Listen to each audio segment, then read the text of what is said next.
Hati-hati jika kalian bermimpi kuntilanak merah. Bisa jadi kuntilanak merah itu kiriman dari seseorang. Bu Evi bakal nemenin kalian 10 menit ke depan. Cerita ini gue dapet dari seseorang yang bernama Haris, di mana mereka sekeluarga ini tuh diteror sama kuntilanak merah, hingga membuat ibunya ini tuh meninggal. Disclaimer, semua nama dan lokasi di cerita ini akan disamarkan. Kita sebut aja namanya tuh Haris. Sebelum kita masuk pada ceritanya, kita bahas dulu latar belakang si Haris. Haris merupakan anak sulung dari 3 bersaudara. Ayahnya si Haris ini tuh udah meninggal saat Haris masih duduk di bangku SMP. Setelah ayahnya meninggal, Haris membantu ibunya membuat kue sewaktu pulang sekolah. Karena saat itu adik-adik Haris ini tuh masih kecil, sehingga sang ibu bersusah payah untuk menghidupi keluarganya. Kebetulan kedua adiknya ini perempuan kembar bernama Retno dan Ratna. Setelah lulus SMP, Haris tidak berkeinginan untuk melanjutkan sekolah karena kasihan kepada sang ibu. Namun, ibunya menyuruh Haris untuk lanjut sekolah. Alhasil, Haris bersekolah di sebuah SMA negeri di Semarang. Singkat cerita, si Haris ini udah lulus. Dia bantu-bantu ibunya membuat kue sambil menunggu panggilan kerja. Semakin lama, usaha ibunya itu semakin berkembang.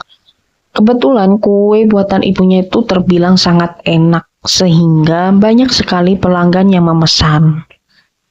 Ibu Haris sudah bisa mendirikan toko kue sendiri pada akhirnya. Haris juga sudah keterima bekerja di sebuah perusahaan terbesar sebagai staf. Puncak karir itu membuat keluarga besarnya si ibunya Haris ini tuh iri dengan keberhasilan keluarga Haris. Singkat cerita, padanya ini tuh berkunjung ke rumah Haris. Dia membawa sebuah oleh-oleh dari daerah tempat perantauannya. Kebetulan padanya Haris ini tuh berada di luar pulau. Padanya itu merantau di luar pulau itu. Beliau kembali ke kampung halaman setahun sekali.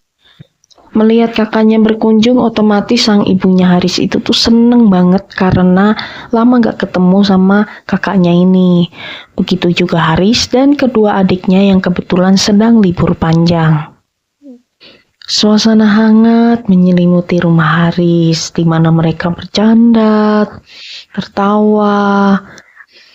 Pokoknya hal-hal yang menyenangkan lah pada saat itu. Libur telah selesai. Setelah hari itu, Pak adenya si Haris ini tuh berangkat lagi ke luar pulau untuk bekerja. Sedangkan Haris juga harus kembali ke daerah perantauannya di Jawa Barat juga untuk bekerja. Dan kedua adiknya yang sedang berkuliah. Semua tampak berjalan normal seperti biasa. Sehingga suatu hari, Haris mendapat sebuah kabar dari ART di rumahnya. Kebetulan, karena saking suksesnya, ibunya si Haris itu nggak punya waktu untuk sekedar membersihkan rumah, memasak, dan lain-lain. Sehingga si ibunya Haris itu meng-hire ART ini. Si ART ini tuh bilang sama si Haris bahwa ibunya itu pingsan di kamar mandi dan dibawa ke rumah sakit. Mendengar hal itu, Haris ini tuh minta cuci mendadak di bosnya. Saat itu juga si Haris ini pulang naik kereta. Perjalanan yang ditempuh cukup panjang. Di dalam perjalanan, Haris sangat gelisah memikirkan sang ibu. Dia hanya bisa berdoa supaya ibunya itu baik-baik saja. Singkat cerita, setelah dari stasiun, Haris ini naik ojek online menuju ke rumah sakit. Kebetulan jaraknya itu nggak terlalu jauh dari stasiun. Sampainya di rumah sakit, Haris melihat ibunya di ruang ICU dengan selang-selang yang banyak terpasang di tubuh ibunya. Di situ Haris semakin bingung harus gimana. Setelah hari itu, keadaan ibu Haris ini tuh sudah melewati masa kritis ya, sudah mulai membaik. Hingga beberapa hari kemudian, ibunya si Haris sudah sadar dan keadaannya sudah mulai pulih.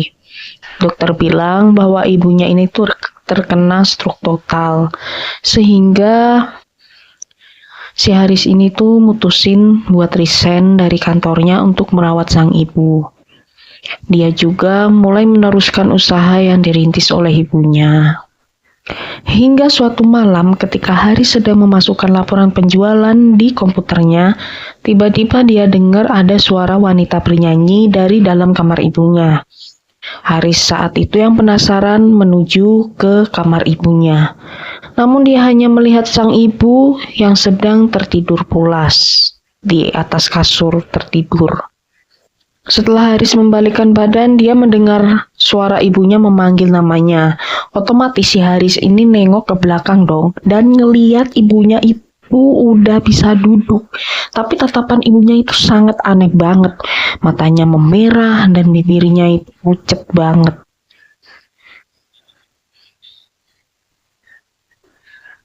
Ini kenapa? Mau diambilin minum, Bu? Namun ibunya hanya terdiam sambil ngelihat Haris dengan mata yang tajam. Haris yang ketakutan membangunkan ART-nya. Kebetulan si ART ini tuh nginep di sana selama ibunya sakit. Namun setelah ART-nya ini tuh datang, ia hanya melihat ibunya itu tertidur. Haris di situ mulai bingung apa yang sebenarnya terjadi. Singkat cerita, besok malamnya Haris ini kecapean banget karena habis dari toko ibunya yang selalu ramai pengunjung. Dia memutuskan untuk tidur saat itu juga. Di dalam tidurnya, dia itu bermimpi sedang berada di rumahnya dan ngelihat ibunya itu sudah sehat kembali. Namun ada sosok kunti merah di belakang ibunya dengan wajah yang nyeremin banget. Kunti itu bersiap menerkam Haris dan ibunya. Haris pun terbangun dan mendengar suara gaduh dari dalam kamar ibunya.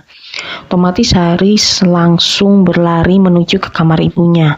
Dia ngelihat ibunya itu terjatuh dari kasur dan sudah nggak bernyawa. Haris di situ sedih banget. Dia ditinggal oleh orang tua satu-satunya, yaitu sang ibu. Singkat cerita, pemakaman ini sudah selesai. Teror semakin bertambah parah. Semua orang di rumah itu ngelihat ibunya sedang tidur di kamar dengan mengenakan gaun berwarna merah. Haris dan adik-adiknya sudah nggak tahan dengan teror itu. ART-nya ini nyaranin buat manggil kiai untuk mencari tahu apa yang sedang terjadi di rumahnya. Keesokan harinya Pak Kiai ini tuh datang dan masuk ke kamar ibunya Haris. Kiai itu bilang bahwa ada sosok kunti merah yang menjelma menjadi ibunya Haris. Kunti ini tuh dikirim oleh seseorang yang iri dengan keluarganya Haris. Kiai itu bertanya kepada Haris, apakah ada sesuatu yang diberikan oleh seseorang, makanan atau benda? Mendengar pertanyaan itu, Haris mengingat-ingat semua yang terjadi sebelum ibunya sakit. Alhasil, Haris itu teringat dengan pakdenya yang membawakan oleh-oleh. Kebetulan, ibunya ini tuh memakan satu kue dari pakdenya itu, kata ART-nya. Dan kue-kue itu masih ada di lemari buat nyisain Haris dan adik-adiknya ketika pulang. Otomatis Haris yang mendengar itu, dia bergegas mencari kue itu dan memberikan kepada kiai itu. Ternyata benar, penyebab teror yang terjadi di keluarga Haris itu berasal dari kue yang diberikan oleh pakdenya, di mana kue itu sudah dijampi-jampi dan jambi-jambinya itu adalah sosok kuntilanak merah. Di situ Haris dan adiknya ini tuh nggak percaya bahwa pakdenya itu setega itu dengan ibunya. Haris dan adik-adiknya memutuskan untuk menjual rumah dan memindahkan toko kue ibunya ke daerah Bandung. Awal-awal kepindahan itu sangat berat dirasakan oleh Haris dan adik-adiknya.